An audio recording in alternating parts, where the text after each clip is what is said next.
All right, now I don't know about you, but one of my favorite shows as a kid was a little Nickelodeon game show called Legends of the Hidden Temple. And the show was pretty much your standard Nickelodeon game show at the time. You had a bunch of kids competing in trivia and physical challenges. And oh yeah, of course, there's a Big Daddy obstacle course at the end. Of course there is. Why not? It's the 90s. But what set this show apart from the rest was it had this giant animatronic talking head named Olmec, and this was apparently his hidden temple. This was his house. I am Olmec. This is my hidden temple. This is my house, you little bitches. Now, the temple was a 2.5-story fun house in Universal Studios. They had a bunch of rooms filled with puzzles and obstacles. Now, the whole goal of the show was for kids to navigate this temple and steal an ancient artifact that belonged to Olmec. If they somehow pulled that off, guess what? They won a trip to space camp. And space camp was cool in the 90s, let me tell you. Rockets and fucking stars and the rings of Saturn, bitch. Now, every episode would have a different ancient artifact that these kids were trying to get. It'd be something like Joan of Arc's helmet or Leonardo da Vinci's paintbrush, fucking Ben Franklin's Bop It Extreme 2. Look, they pulled a lot of these artifacts out of their ass, all right? A lot of them were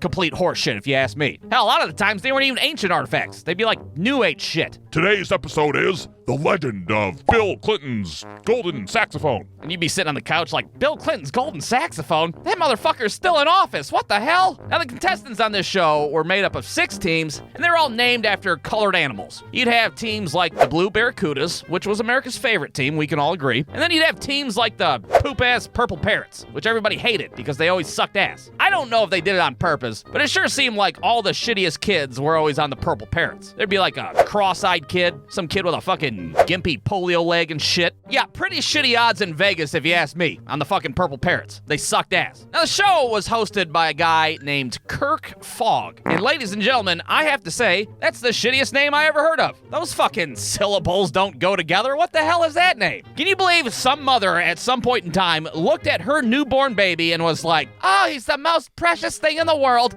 I think I'll name him Kirk Fogg. Yeah, what the hell is that all about? Anyways, Kirk Fogg would run out there and introduce the show to the live studio audience. Welcome to the Legends of the Hidden Temple. I'm your host, Kirk Fogg. Boo! Your name fucking sucks! Now, the show was broken down into 4 segments. The first being the moat crossing, where kids would have to cross this waist-deep water in some sort of shitty, haphazard way. All right, everybody's got to cross the moat using these shitty little boogie boards. Any questions? I'm in a wheelchair, and she doesn't have any arms. Shut the fuck up, Purple Parrots. Nobody asked your ass. Ready, set, go.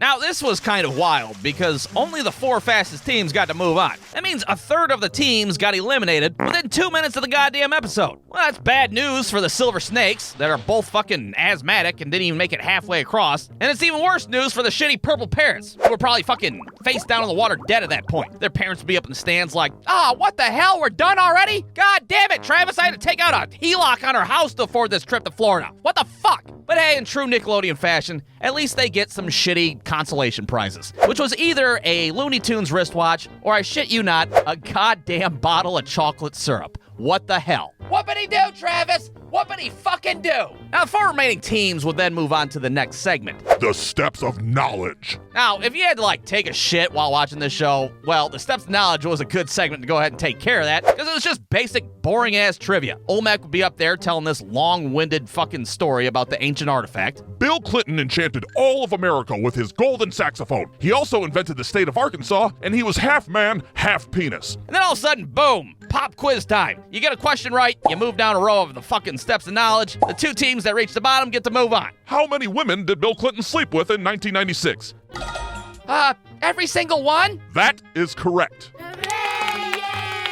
Every round of the Steps of Knowledge would always end the same way. And that would be with 2 winning teams at the bottom and 2 fucking attention deficit teams at the top that didn't even answer one single question right. So they would promptly fuck off and get their chocolate syrup prize, and we'd move on to the 3rd segment. The Temple Games. Now, the Temple Games were 3 activities that the final 2 teams would compete in order to earn Pendants of Life. Whoever had the most Pendants of Life got to move on to Olmec's Temple Run, aka the Big Daddy Obstacle Course. Now, these games would always be loosely based on that episode's theme. So for a fucking Bill Clinton saxophone episode, it would be like You guys gotta fucking climb this rock wall that's in the shape of Arkansas. Now you guys gotta fucking balance the budget with Newt Gingrich. How about that? Okay, whoever throws 2 balls through this mouth hole of this cardboard cutout of Monica Lewinsky gets the last pennant of life. You know, Bill Clinton shit. Whatever they could think of. But naturally, whoever got the most pennants of life got to move on to the one and only Olmec's Temple Run. Now, the Temple Run was really what put the asses in the seats. And the concept was pretty simple. One kid would have 3 minutes to Indiana Jones's ass inside and try to snag that sweet, sweet Bill Clinton saxophone. Now, each room in the temple would have either an obstacle or a puzzle that they'd have to navigate in order to reach the next room. And if they got the artifact out of the treasure room and ran it back to Kirk Fogg in time, well, guess what? Space Camp City, here we fucking come. Well, now, on paper, that doesn't sound too difficult. Well, what if I told you that 3 of the random rooms in the temple had strange, angry men inside that would snatch your ass up?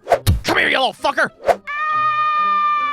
Oh, fuck, yeah, that's a little bit different now. Yeah, those would be the temple guards, and you did not want to screw around with them. Now, luckily, if you had one of your pendants of life from the temple games, well, they would snatch that up instead of your little 11-year-old ass. But God forbid if you didn't have a temple of life pendant, well, they would fucking physically remove you from the premises and carry you off like a piece of luggage. Now, what they did with those kids, I have no idea. I'm pretty sure they would just boot them out in the Universal Studios parking lot like, fuck off, you lose. No space camp for your ass. Regardless, it was now time for the other teammate to run into Olmec's temple. Now, I don't know about you guys, but it sure seemed like hardly any kids ever won the temple run. After doing my research for this shitty little cartoon, I found out there was only a 26% success rate. 26% of kids fucking beat the goddamn temple run and got to go to space camp. Do you know how many potential astronauts we missed out on because Nickelodeon couldn't ease up on the fucking temple run? We could have a colony on Mars right now, for Christ's sake. Thanks a lot, Nickelodeon, you piece of shit. But instead, just about every episode of Legends of the Hidden Temple ended the same way. And that would be with the final kid looking like a complete fucktard in the shrine of the Silver Monkey Room. This was the most detrimental fucking room in the whole Hidden Temple. And all you had to do was assemble a 3-piece monkey statue. You had the ass, you had the body, and you had the head.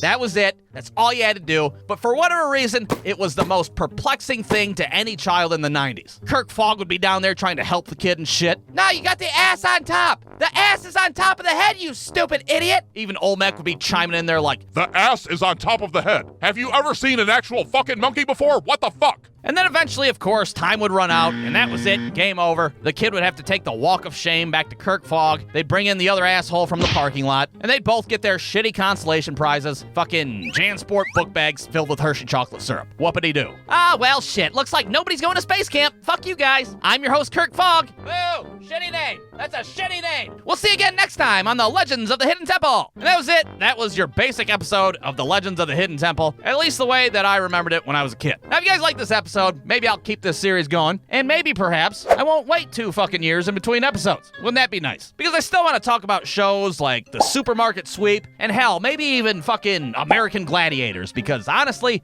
what the fuck was that show? The end. BruceDude.com